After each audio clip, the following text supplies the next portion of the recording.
The station covering all of the DMV. This is DC News Now.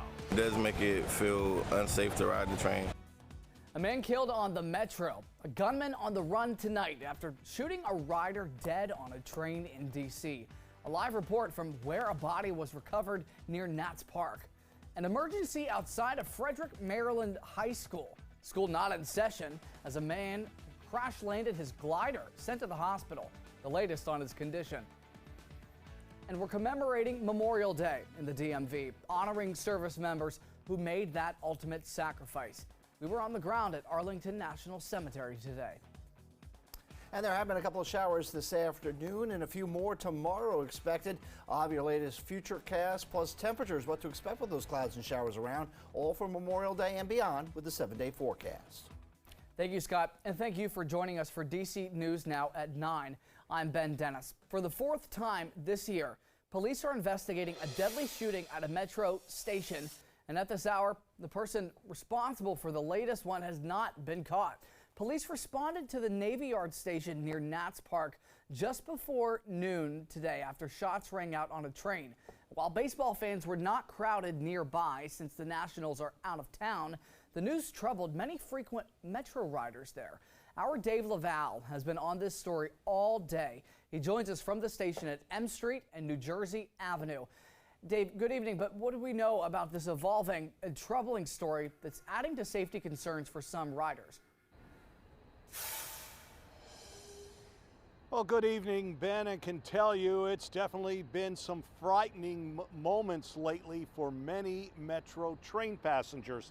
It's hard to believe just 10 days ago, an 18-year-old died after someone shot him at the Wheaton station. Then, of course, we had the deadly shooting at the Potomac Avenue station, as we said, on February 1st, and then back here at the Navy Yard station on January 7th. And while a lot of people we talked to tonight aren't really worried about safety, they definitely would like to see some added security measures. You kind of hear about stuff like that happening here a lot, so it's kind of just another day, really. That's how Ivan Panato views what happened at Metro's Navy Yard station Sunday morning. Police found the body of a man on the platform whom somebody shot during an argument shortly after a train left L'Enfant Plaza Sunday morning. Panato is not worried riding the trains. Try to be extra cautious and vigilant, and I think, I mostly feel okay. I mostly feel safe. This is getting out of control. John Ayala heads the D.C. chapter of the Guardian Angels. His volunteer group has increased patrols around D.C. Metro train stations to help reduce violence. 3 of the 4 deadly shootings at Metro stations in the DMV this year have occurred in the district. Ayala would like to see metal detectors installed at station entrances. It's touchless, so it's like you don't even really know it's there. You're just walking through, it'll pick up one, it'll scan you really quick and see if you have any weapons. Adam Hall believes in an easier solution. I do wish that we had better gun control in this country. Police believe the suspect got off the train at the waterfront station.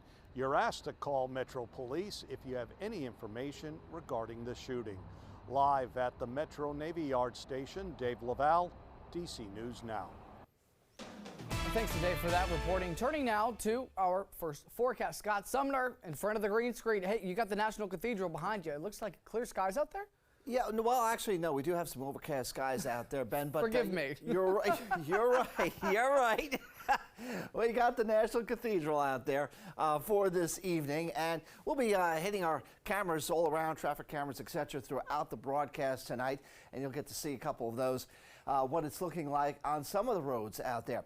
All right, what about the actual satellite and radar? You can see, again, quite a bit of cloud coverage, and there have been a couple of breaks in the clouds, but I would say more clouds than not, and you can see over time some light rain showers moving across the region, stemming from basically PG County as well as Anne Arundel County through the district and then out west across portions of, say, Page County, Shenandoah County.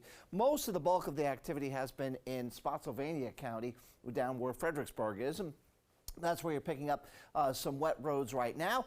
and even a little bit of wet roads on the north side of the district up around 495 as well as I-270.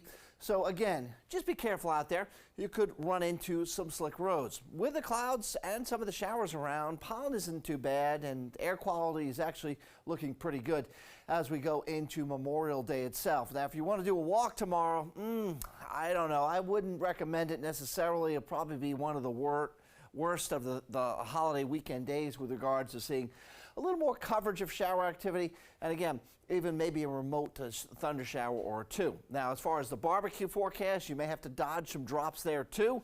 As you can see, the numbers here into the 60s, but overall, we're looking at some weather that is going to not be an all-day rain event, but certainly maybe prove to be a little bit of a hindrance at times. And you can see the temperatures here average up around 80 degrees and the average low into the 60s. We'll talk about those temperatures coming up in my full weather forecast. Ben. Looking forward to it, and thank you for the context there, Scott. Appreciate it. Well, developing tonight, we are learning about a fire that happened at the Columbia Island Marina this morning in Virginia, not too far from the Pentagon.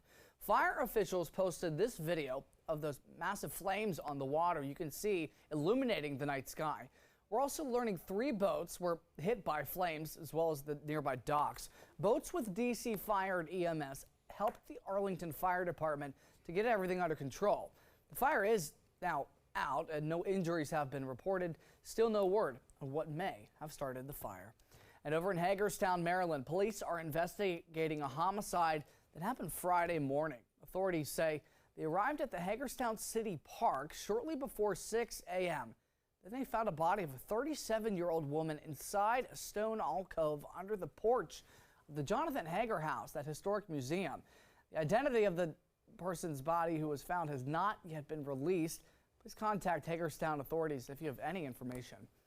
And in health news, a troubling trend when it comes to teenagers. Hospitals are seeing more young people overdosing on THC edibles, plus the importance of staying sober when getting behind the wheel this holiday weekend.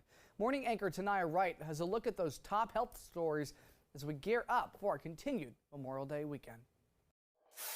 Officials say edibles are starting to confuse kids and teens because some of them look like candy or cookies. Now kids are going to the emergency room and doctors are sounding the alarm. Unlike products that come from a licensed dispensary, these edibles contain Delta-8.